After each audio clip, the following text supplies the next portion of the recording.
Hey, what's up you guys? Welcome to my channel. I am Rachel and I am a part-time reseller on sites like eBay, Poshmark, and Mercari.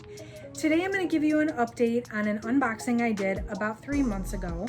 This one was Jomar kids shoes. So I purchased the box from Jomar and it contained kids shoes. So I'll link the video up here if you want to check out the original when I first unboxed it. So I source items to sell on my reseller platforms, and I do like purchasing from Jomar amongst other sort of online thrift store type places, and I love selling shoes. So this one I picked up, it was all used children's sized shoes.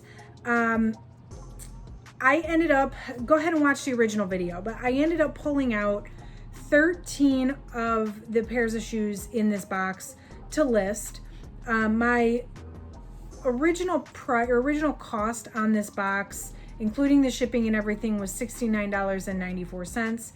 I have my average cost of goods at $5.38. So putting that, if I average out what I paid for the box versus how many I pulled out to list, they were $5.38 a pair.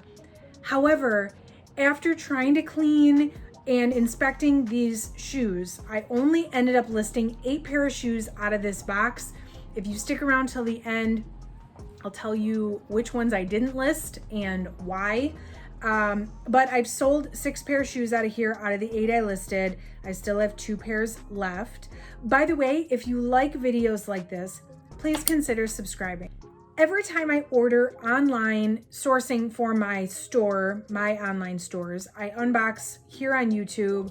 I also do thrift hauls, what sold videos, and most importantly, 90-day updates on these boxes. So now that all this stuff has been listed, 90 days, on as many platforms as possible, I'll tell you what actually sold, how much it sold for, how much I ended up making on the box, and if I would purchase this box again. So if you like content like this, definitely subscribe. This is one of just many coming up here soon. So anyway, I listed 8 items out of this box, and I'll show you here in the order of most profitable to least profitable. At the end, I'll talk about the stuff I didn't end up listing. So number one, or the highest profitable item, were these Nike shoes. I don't know what they were. They were vintage. They were from the early 2000s, late 90s, early 2000s. I did price them kind of high. They didn't sell until, so everything here was listed end of May, beginning of June.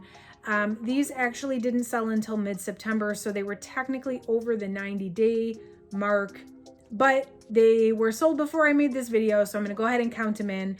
I sold them for $39.99 on eBay. The profit ended up being $26.61 after the fees, approximately, of course. So that was actually the best sale out of the box, and they took a minute to sell. Although I'm glad they sold, because as you'll see, this box really needed the help. So up next were these snow boots by Sorel. So these were tiny. These were like toddler shoes. I ended up selling these on Poshmark for $30. They sold at the end of August. It's not really surprising that because they're snow boots, they didn't sell in the middle of summer when I first listed them, but they did sell for $30 on Poshmark, so I made $18.62 for those. I'm not mad about that, considering the seasonality. Next up were these Palladium shoes, and these were actually women's shoes, but they were tiny. I guess they could have been girls' shoes. They were listed as a size 5.5, which is technically women's sizing. I have never found Palladium before, so it was a new to me brand, but apparently it is kind of a bolo. But these sold, they took a couple months as well, but they ended up selling on Poshmark for $27. So I ended up making $16.22.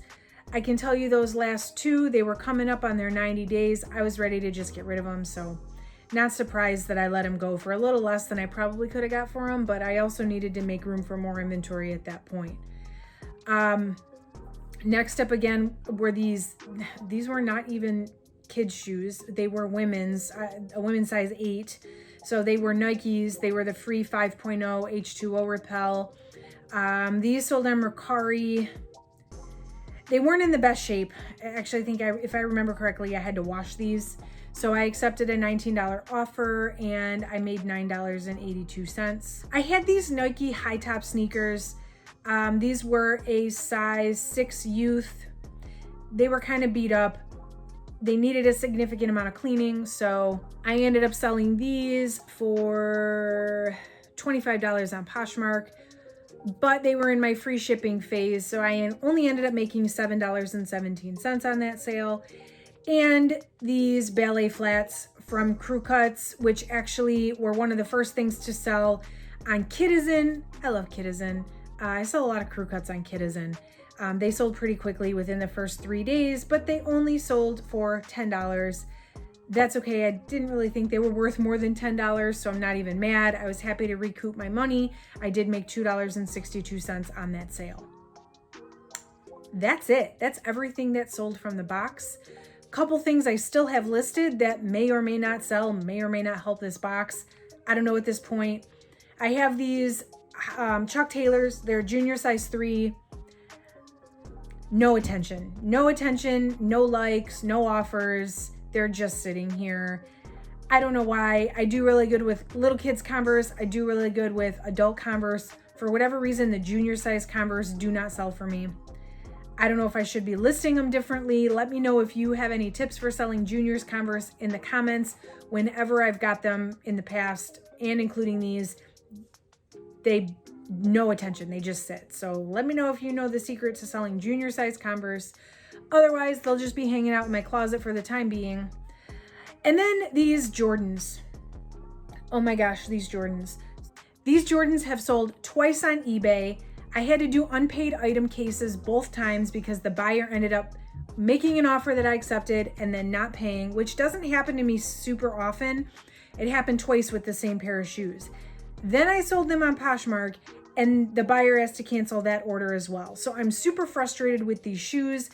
I thought they were going to be one of the best in the box, which maybe they would be if someone would actually pay for them.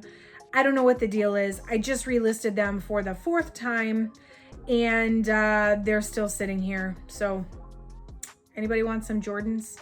Size 6Y. Seriously, I don't know what the deal is with these. I'm super frustrated. At this point, I would just accept like basically any offer just to get them out of my closet. They're big. They're kids, but they're bulky. They're taking up space. So there's those. I guess maybe I might make a little bit of money on those if they ever sell. What I didn't list, I pulled out to list, but I didn't list. So I've got these water shoes. The brand was Michelin, which like Michelin, like the tire, I guess. I did not list those. They got super grungy. I tried washing them. They got super grungy. I guess I wasn't going to list them the way they were. So I tried washing them. They looked even worse. At least I tried washing them. It didn't work out. The platform sneakers did not have a size. I didn't feel good about trying to list those without a size. I just didn't list them. The Vans, there were these rainbow pastel Vans, which were super cute, but did not come clean. I couldn't get them clean. They were so dirty, so I didn't list those either. The next two were fake, like counterfeit. I had a pair of Reeboks, which I had listed for a little while, and somebody that worked for Reebok actually messaged me and was like, can you please not call those Reeboks? Those are like knockoffs. So I just took them down. Like I'm not into selling fake stuff. So I just took them down. I got rid of them, taking the loss on that one because they were fake. And then the Uggs, there were some super cute glittery. If you watch the original video, one of the best items in the box. After I looked them up, 100% they were fake. So I didn't list those either, which was super disappointing for two of the biggest, I guess, what I thought were money makers initially. Because if you watch the original video, I really thought this was a good box. But between the stuff that wouldn't come clean and the stuff that was fake, I don't know. Let's see. Final verdict on this box. $69.94, call it $70 was my cost. I've made a total of $113 on this box. $74 into $113. not quite double, not even close to double, honestly. With a thrift box, a mystery box, I'm looking to triple my money in 90 days. I did not even double. And the amount of work that I put in to get some of this stuff clean, I'm going to say this was not a good box. I think this could have been a good box if I didn't have two big ticket items that were counterfeit. Based on what I got in this box, no, I would not order this again. This was a chore, and I was lucky to get my money back. Now, granted, and I'm sure you've heard me say this before, the Jomar boxes are hit or miss. I have had some hits, some really, really good stuff from Jomar, especially lately. This was not it. Based on this, I probably would not order another Jomar Kids shoebox. I think I did order one, actually. I think I did order one. It's not even here yet. I'm still waiting for it to get here. They take forever to ship the kids boxes. I guess we'll see how that one does. If you want to see, make sure you subscribe. But otherwise, if that one's not good, I probably won't order anymore. This was definitely not worth it. I can get better inventory thrifting.